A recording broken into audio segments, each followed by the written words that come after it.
All these brake components, it's just like Christmas. Let's go ahead and get started.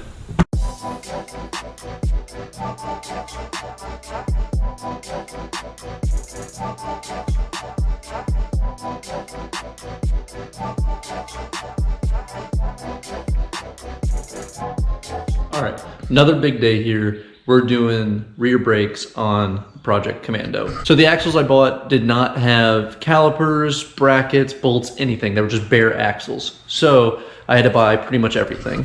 So we got new caliper bracket bolts. We've got wheel studs, because for some reason, one side of my truck's wheel studs are 1.5 and the other side are 2. We're just gonna replace all of them with 1.5s.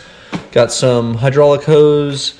We've got, these are brake parts for the parking brake, new brake shoes for both the parking brake and also for the rotors, or for the disc brakes, 2 brand new rotors, brand new calipers, caliper brackets, and banjo bolts. All right, so the first thing we're gonna do is we're gonna take off the wheel studs going onto the emergency brakes and then onto the disc brakes. Stick around, guys.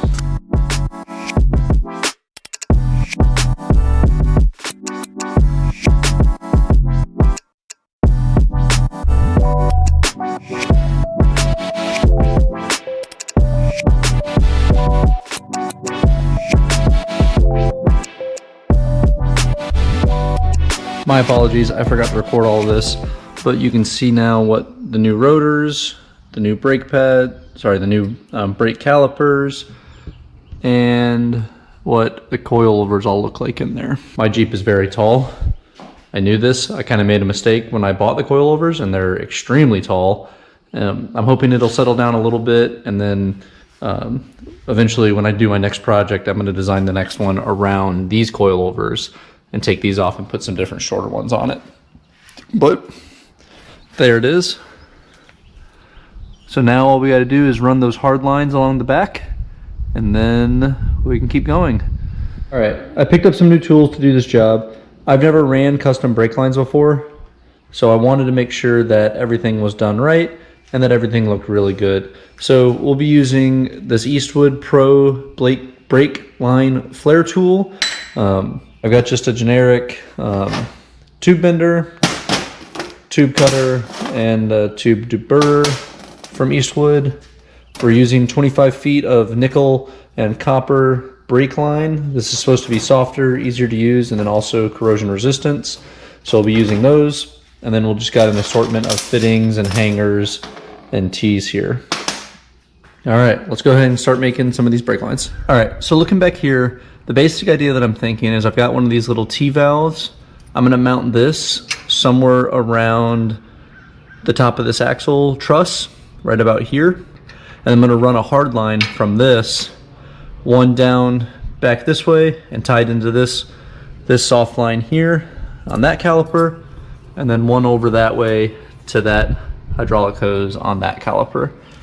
When it comes time to actually plumb this piece up to the rest of the brake system, I'll run another hard line down the frame rail and then just a soft line from the frame rail down to this piece of custom length to fit what I've got here. There'll probably also be red and get some nice custom flare for the Jeep. But that's what we got.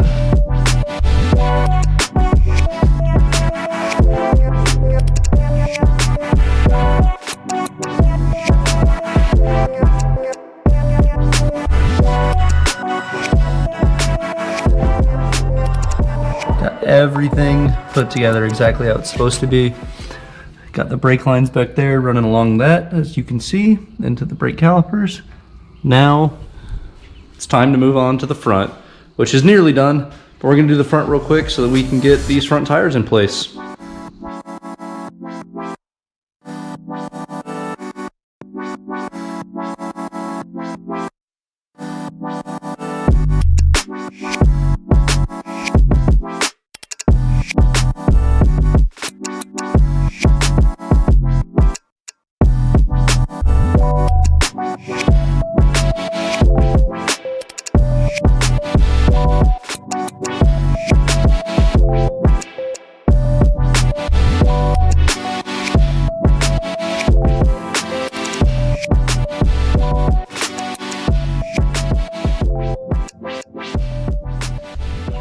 that's all there is to it. As you can see, I got the front, both of the fronts in, both of the rears in.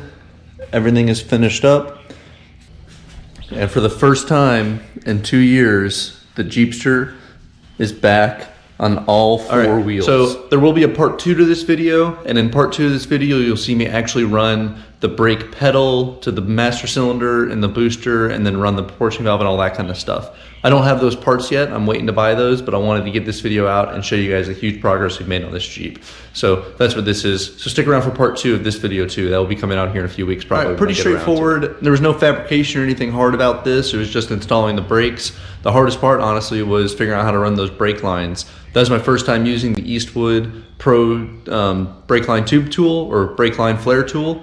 Thing was awesome. It made short work of it. It took me like 2 minutes to learn how to use it, and then a minute to do each of the flares after that. Super easy. Definitely worth the money for me, as I know I'm going to be doing brake lines a lot between this and all the other vehicles I know that I'll inevitably have. So obviously worth it. But that's it for today, guys. Thanks for watching. Stick around for more. Next week we've got fuel delivery, and then we're doing cooling, and then electrical pretty shortly after all that. So we got a lot of big stuff coming. This Jeep's just gonna be running and driving before we know it. But thanks for watching, guys. Hope you enjoyed that.